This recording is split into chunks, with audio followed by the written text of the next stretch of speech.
Welcome back to the video, the channel, whatever you want to call it. So it's pretty dark this morning. We left a lot earlier for our morning walk pure fact because I just can't sleep at the moment. My sleep is so disturbed with things on my mind, and just sat in bed just writing out a few things, food plans for myself, and then by the time I had my first meal and drunk all my water, etc., I decided to leave. Start the day early, still a bit earlier than usual, but we move. But the things on my mind is I'm just, this will be the last training day of this cut. So I'm looking forward to that as well, because I've noticed the last couple of weeks or week or so, my sleep on this cut has been dreadful.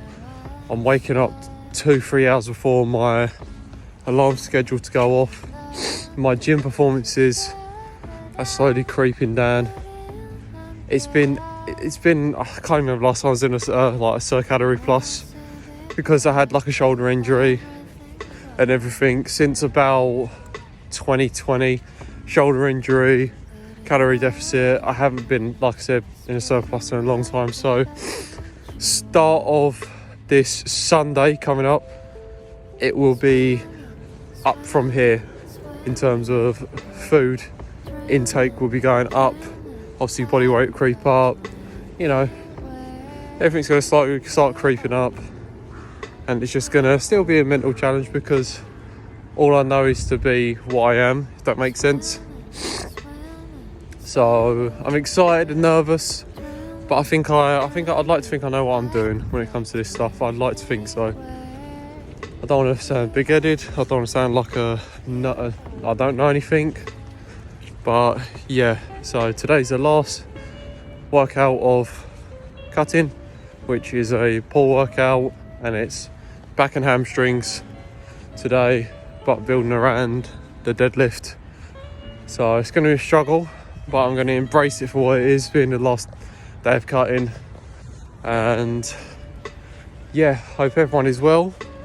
Hope I haven't gibbered on too much, but I do like a chit chat sometimes. After all, living alone and just having a dog, not many people to talk to.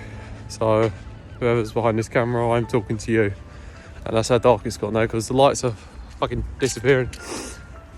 But yeah, I think I'm going to end this bit here, and next time I'll be speaking to you will probably be a voiceover for the workout. And until then, I'll speak to you guys soon. And welcome guys, we are into the voiceover of the workout, which is a back and hamstring workout. First exercise I'll be doing is some seated hamstring curls, doing 2 sets here. The first set was, I believe, about 20 reps. This was about 12 to 15 roughly, I think. Just controlling the eccentric, so when my legs are extending, and then pulling as fast as I can to contract on the concentric bit. As you can see, it looks like I'm about to shit my pants. And little tip, if you've got wrist wraps, which you can see, wrap yourself to the machine and pull yourself down. Keeps you a bit more stable, a bit more tucked into the machine.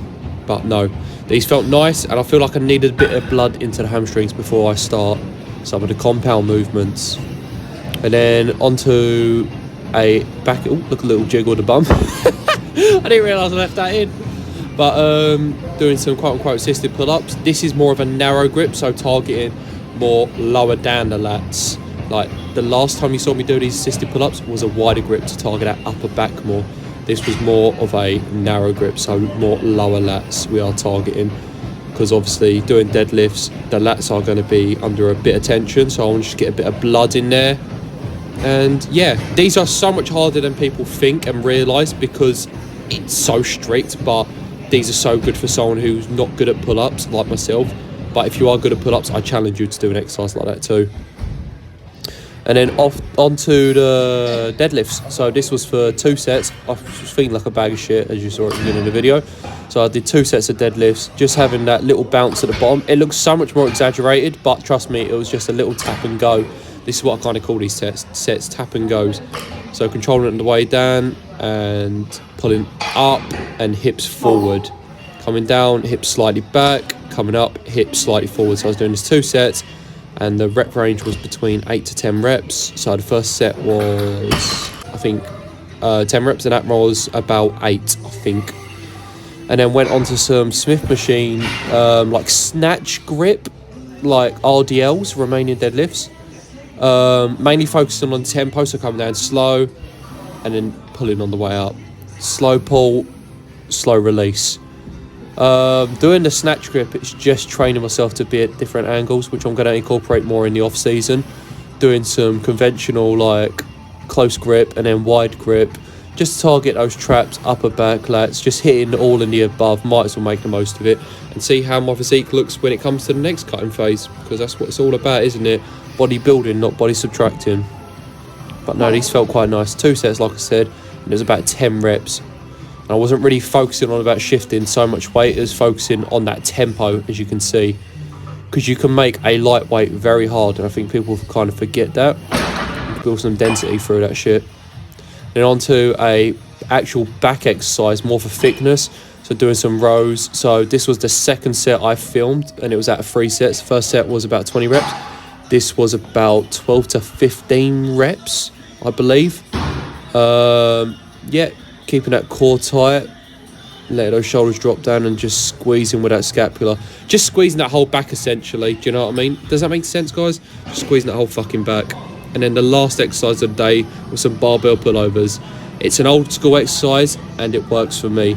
Purely fact because of the position it puts my arm/elbows into. Because if you do a dumbbell, you tend to flare your elbow out on one side more. And with someone who's got a quote unquote shit shoulder side, my right lat, so the one furthest away from the camera, needs a lot more work. Like, you can visibly see the size difference. So by doing this, keeps my elbows tucked in and I have no choice but to be strict as fuck. But this was for 3 sets. First set was about 15 reps. This was about between 8 to 12. Coming down at a slow tempo, having that little pulse at the bottom, and then just pulling my elbows through. And almost make an arc shape when you're coming down, so away from the body and then under. And then just pull all the way through. But I hope that helped. Got any questions, feel free to drop it in the comments below. Throw a little physique update. Bit of like a side relaxed pose. Looking decent. I'm happy with myself there. I'm happy, you know. This video, I'm currently, as I'm filming this bit, I'm currently editing the video. I'm laying on my tummy because I find it quite relaxing on the floor. I've just finished doing my new food plan. Oh, too much spoilers. I'm very excited for that. That's put me in a very optimistic, good mood. It's just a mental battle of being in such low calories for such a long time and to having to bump them up.